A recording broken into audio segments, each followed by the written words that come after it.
Have you ever thought about how a few bad decisions of those in power affect you? Picture a once thriving empire, the United Kingdom, leading the world in industrialization, boasting a noteworthy 22% contribution to the global GDP during the 1900s. Yet, today, the story takes a turn. From the grandeur of an empire where the sun never set to an unsettling economic tragedy.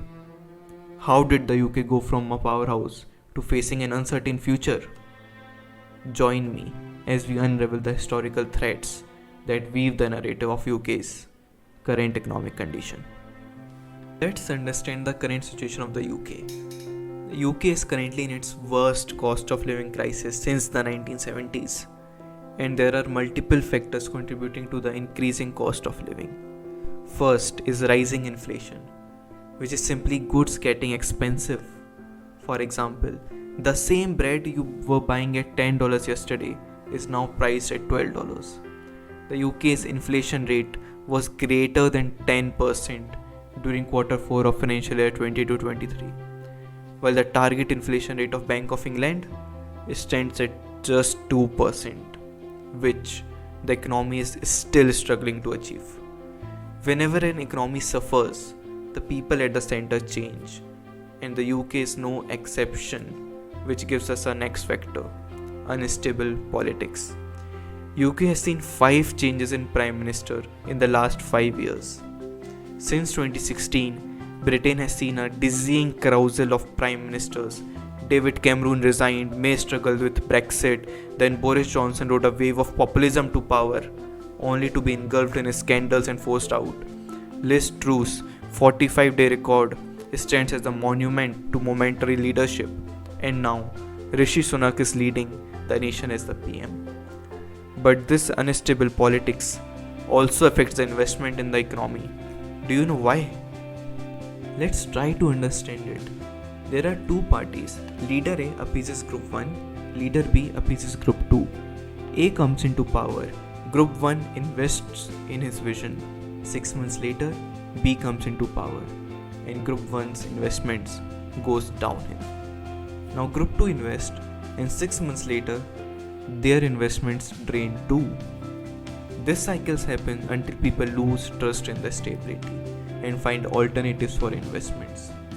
This is exactly what is happening in the UK right now, which is driving the investments outside of the UK, which also leads us to a third factor: wealthy citizens investing outside of the UK. Like a garden without water, UK's economy is thirsting for investment, especially in regions outside of the city of London. The city's wealthy are looking elsewhere, majorly in developing countries because of a relatively better and more stable growth opportunities. And even the foreign direct investment is seeing a low, leaving domestic industries parched. Which is also our fourth factor: the industry and manufacturing output. Let's see the GDP split of UK to understand it better. Service sector is 70% of the UK's economy, and agriculture contributes to less than 1% of the economy, while manufacturing and other production services contribute to the rest of the GDP. We can clearly see the over-dependence on the service sector, which has only increased over the years, where manufacturing has dropped from 25% in 1970s to around 12% in 2003 to less than 10% in 2022, while services has increased from around 50% in 1970s to whopping 71%. Whereas in agriculture, UK is not even self-sufficient. UK food production to supply ratio or self-sufficiency ratio is just 61%, down from 71% in the past. Bad political and economic situations often hint at security issues. Do you think the UK is facing increased security issues? Well, yes. In fact, the UK has seen a 20% surge in hate crimes in just 1 year, when it faced the worst inflation in years. Would you like to be in a country with worsening security issues, a bad political state, and worsening economy, which you don't trust and hence invest outside? Most likely, no. That's what the migration stats say. And which brings in our sixth factor, immigration. Most British and EU nationals are seeing countries outside of the UK as better alternatives, with net migration being negative, while non-EU citizens still see the UK as a good destination. But for what? The data shows it's mostly for study or work, who most likely leave within 7 years, where 70% of people who come for work leave within 7 years, and the same state goes up to 85% for study purposes. So, even the non-EU nationals can't be expected to stay for long. The UK is in a situation where people are no longer willing to stay in UK. We know the factors which are creating this situation, but how did UK reach this state? Let's find out the multiple historical events pushing the UK in this situation in the next section. Let us rewind the clock to 1990s and unveil the UK story of economic messes, with the biggest one being the Black Wednesday.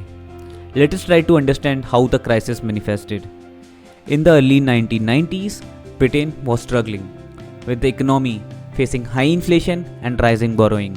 Britain joined the European exchange rate mechanism to stabilize its currency, the pound, by keeping it within a specified range against other European currencies, mainly the German Deutsche Mark, the major currency in Europe of that time. ERM makes sure that the currency of a country doesn't change much with respect to the corresponding country's currency. They do this by selling the currency in case the price rises and buying the currency in case the price falls. In 1990, the Berlin Wall was broken and Germany was reunified. Facing a crisis of feeding a suddenly increased population led to higher inflation in Germany. The German central bank, the Bundesbank, hiked interest rates to combat this inflation. This indirectly weakened the pound, as higher German rates usually made the mark more attractive, attracting investments and strengthening the value. Britain was faced with both a budget and a current account deficit, meaning it imported more than it exported, which further weakened the pound. Investors, like the infamous George Soros, saw the pound's vulnerability and began selling it short, anticipating its fall and hoping to profit. This selling pressure further drove down the pound's value. On September 16, 1992, the Bank of England tried to defend the pound by raising interest rates dramatically, but the pressure was too intense. The pound plummeted, breaking through the ERM's lower limit. The government tried to prop up the pound by spending billions of reserves to buy it back, but it was a losing battle. Britain was forced to exit from the ERM, marking a humiliating defeat for the government and exposing their economic mismanagement. The pound's devaluation hurt businesses and consumers both alike. Because of Black Wednesday, UK lost one of its most important assets, that is, the investor confidence. The rising rates of 15% and later taking back to 12%, all in a span of single day, made a dent on the country's economic planning and its transparency to the world. Black Wednesday was followed by bubbles and the 2008 global financial crisis, which added a lot of distrust among investors. And as if this was not enough, Brexit happened. Imagine the UK as a ship anchored in the harbour of the European Union, enjoying the benefits of free trade, travel, and cooperation. In 2016, a referendum presented a stark choice: stay or leave. 52% of voters choose the latter, sparking the complex and controversial process of Brexit. Why leave? Several factors fueled this leave campaign. Britain wanted greater control over immigration, laws, and their trade policy. Other than this, some voters perceived EU membership as financially burdensome because of eased immigration and the constant aids that were being provided to the countries nearby. Brexit negotiations were a tense tango, with issues like trade deals, border controls, and citizens' rights vying for attention. It took nearly 4 years to finally navigate the legal labyrinth and formally withdraw in 2020. Withdrawing from the European Union brought challenges such as trade disruptions due to increased border friction, labor shortages due to restricted immigration, and investment uncertainty due to evolving regulatory landscape. Brexit has weighed on GDP growth and has increased inflation in the United Kingdom. It's still too early to definitively assess the full economic impact of Brexit. The long-term consequences will depend on several factors like the evolution of UK's trade deals, its ability to address labor shortages, and the overall global economic climate. As if this all wasn't enough, the country was hit with the COVID-19 pandemic in 2020, which triggered a severe recession and left lasting consequences. To curb the spread of the virus, UK underwent various lockdowns, shutting down businesses and crippling sectors like tourism, hospitality, and retail. This all led to GDP of UK plummeting. In 2020, UK's GDP shrank by a record 9.7%, the biggest drop since 1920s, which led to a surge in unemployment, pushing unemployment above 5%. After all of this, few long-term effects still remain. For example, supply chain disruptions, global lockdowns and transport limitations disrupted supply chains, leading to shortages and price hikes in various goods and services. Increased public debt, government spending on healthcare, stimulus packages, and unemployment benefits significantly increased the national debt of the UK.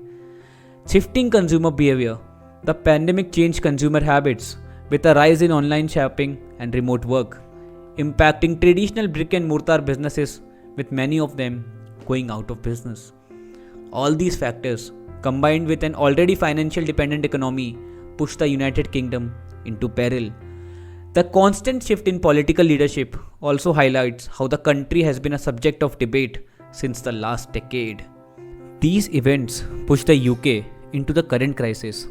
But let's give a thought on what steps could UK possibly take to recover. We'll divide it into two parts: reverting the changes that were conclusively bad for the economy and are reversible, and focusing on economic development to curb the affecting factors one by one. To ensure that the economic rises, we need to make sure that the overall productivity of economy rises. And how can that happen? We need to ensure that people can afford the increased cost of living. And this takes us to wealth redistribution.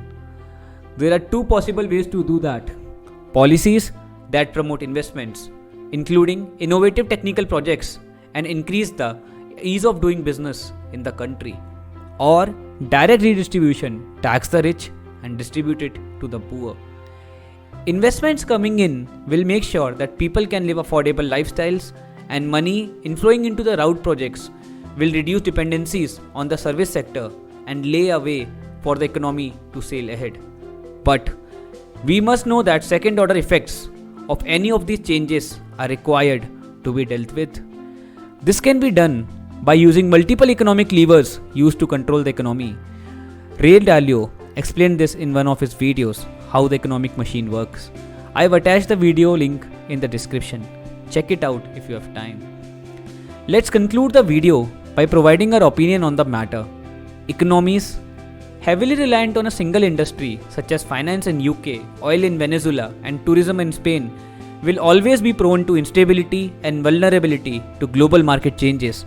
In UK, post-Brexit, this problem of over-reliance is often overshadowed in media discourse by a focus on low-skilled migrants, ignoring the critical need for economic diversification and reluctance of high-skilled migrants to relocate there.